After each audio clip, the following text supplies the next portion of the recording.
Many religious and spiritual traditions focus on the idea of liberation from bondage to the illusion of the external world and its enticements and attractions. In some cases, this takes the form of a vow of austerity and a focus on achieving redemption and access to heaven after one dies. In other cases, it involves the one-pointed focus on liberation, with the abandonment of the active life in the world, a reduction of one's needs down to a bare minimum, and in some cases, using a begging bowl to obtain food and accepting whatever, if anything, comes to one. Some practice austere meditations or practices of concentration while residing in the desert, in mountain caves, etc.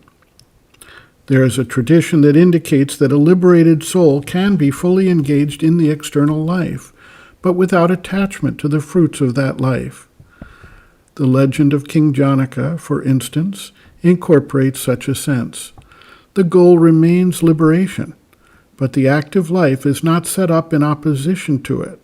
Rather, the seeker needs to act in the world without attachment, act based on principles of righteousness, fairness, and balance, and carry out one's dharma in an upright and proper manner. To a great degree, there has been a divergent view between those who seek liberation from the world and those who want to bring about progress and development in the world. In The Life Divine, Sri Aurobindo sets forth the opposing views in chapters 2 and 3, the materialist denial and the refusal of the ascetic. He reconciles these two standpoints in chapter 4, reality omnipresent. Liberation and progressive development of the external nature are not opposites, but complementary aspects of one reality, and thus both have their underlying validity. In the Bhagavad Gita, Sri Krishna explains to Arjuna that the liberated individual is not to be identified by any particular outer activity or manner of action, but according to his inner state of spiritual realization.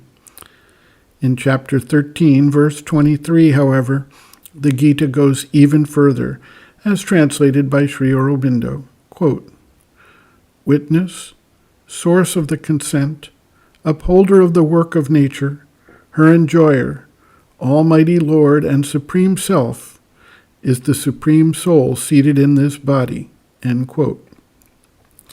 The significant point here is that the Gita goes beyond the description of the Mundaka Upanishad that treats the Supreme Soul as the witness, while the soul of man is actively participating in the actions of nature. The Supreme Soul is seated in the body and is not simply a witness of nature for the Gita, but also source of the consent, upholder of the work of nature, her enjoyer, Almighty Lord and Supreme Self.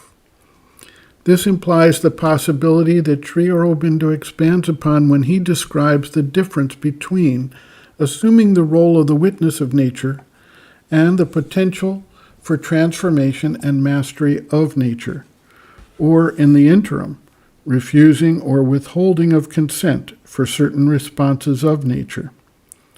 Sri Aurobindo writes, quote, "You can certainly go on developing the consciousness of the witness Purusha above, but if it is only a witness, and the lower Prakriti is allowed to have its own way, there would be no reason why those conditions should ever stop. Many take that attitude, that the Purusha has to liberate itself by standing apart, and the Prakriti can be allowed to go on till the end of the life doing its own business. It is prarabdha karma. When the body falls away, the Prakriti will drop also, and the Purusha go off into the featureless Brahman.